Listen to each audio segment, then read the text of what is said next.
शुरुआत करते हैं आज की सबसे अहम खबर से। इजराइल और टर्की के बीच में टेंशन बढ़ती जा रही है। टर्की ने अपनी जो नेवी की फोर्स है पूरी वो उतारना शुरू कर दिया है मेडिटेरियन सी में। और दोस्तों ये कब से स्टार्ट हुआ है ये भी मैं आपको बता दूं।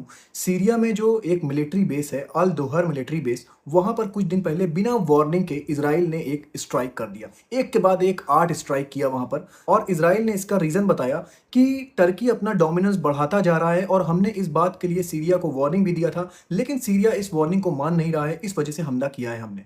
अब दोस्तों मैं आपको बता दूं टर्की और इजराइल के बीच में सीरिया क्यों आ रहा है। ये देखिए, ये है इजराइल और ये है टर्की, इन दोनों के बीच में ये है सीरिया। दोस्तों दोनों ही कंट्री अपना डोमिनेंस बढ़ाना चाह रही हैं सीरिया के अंदर। वेस्टर्न पार्ट पर इजराइल अपना डोमिनेंस बढ़ा रहा है और ईस्टर्न पार्ट पर टर्की अपना डोमिनेंस बढ़ा रहा है।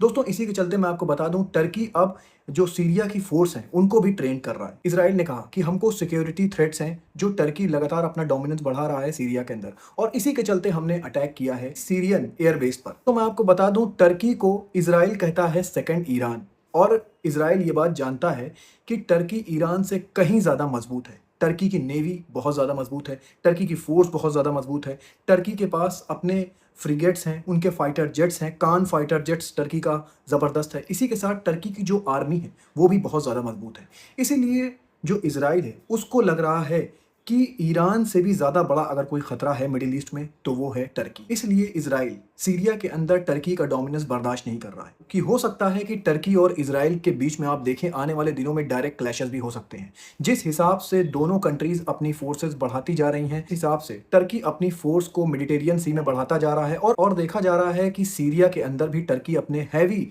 जो वेपन्स हैं उनको डिप्लॉय कर रहा है। इससे ये पता चल रहा है कि टर्की और इजराइल के बीच में जल्द ही कुछ बड़ा कॉन्फ्लिक्ट होने वाला है। दोस्तों इजराइल का एक जगह कॉन्फ्लिक्ट बंद नहीं होता, दूसरी जगह कॉन्फ्लिक्ट स्टार्ट हो जाता है। बहुत दिन से इजराइल ये बात कह रहा था कि Turkey is the second Iran, लेकिन मैं आपको बता दूं दोस्तों टर्की ईरान से कहीं ज्यादा मजबूत है। तो अगर इजराइल और टर्की के बीच में कुछ कॉन्फ्लिक्ट्स होते हैं तो ये बात जान लीजिए कि इजराइल के लिए ये जंग आसान नहीं होने वाली है। अब दोस्तों मैं आपको बता दूं आज है 21 अगस्त और आज ही के दिन मस्जिद अल अक्सा में डिलिबरेटली आग लगाई गई थी। फिलिस्तीन के अल अहरार ग्रुप ने कहा है कि ये जो 57 साल पहले मस्जिद अल अक्सा में आग लगाई गई थी, तो ये जो क्राइम करा गया था मस्जिद अल अक्सा में 57 ईयर्स अगो 1969 में, वो फिलिस्तीन और कुद्स के खिलाफ क्राइम की शुरुआत थी। मतलब उनके ऊपर जुल्म की शुरुआत थी आज से 57 साल पहले जब मस्जिद अल अक्सा में आग लगाई गई थी। और वही तब से अब तक आप देख रहे हैं। अभी आप देख रहे हैं गाज़ा को तबाह कर दिया गया, ये भी उसी पार्ट का हिस्सा है। और फिलिस्तीन के वेस्ट बैंक में जो हो रहा है ये भी उसी पार्ट का हिस्सा है। फिलिस्तीन का जो वेस्ट बैंक एरिया है, इजरायली सेटलर्स वहाँ के फिलिस्तीनियों के ऊपर दबाव डाल रहे हैं ताकि वो अपना इलाका छोड़कर चले जाए। दोस्तों इसी के चलते कई बार ये भी खबर निकल कर आ रही है कि फिलिस्तीनियों के घर जो वेस्ट बैंक में है उस पर आग लगाई जा रही है। ये सब इस वजह से हो रहा है कि फिलिस्तीन अपनी ज़मीन छोड़कर चले जाएं। लेकिन मैं आपको एक बात बता दूं, फिलिस्तीनी जो हैं वो एक अलग मिट्टी से बने हुए लोग हैं।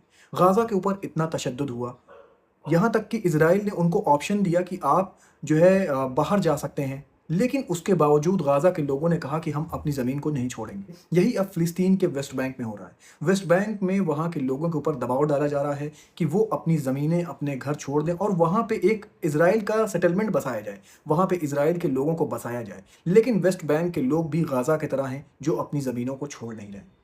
देखिए दोस्तों इसमें क्या होता है, मैं इसकी अपडेट खबर लेकर आपके पास आता रहूँगा। अपना बहुत ख्याल रखिए और मुझे भी अपनी दुआओं में याद रखिए।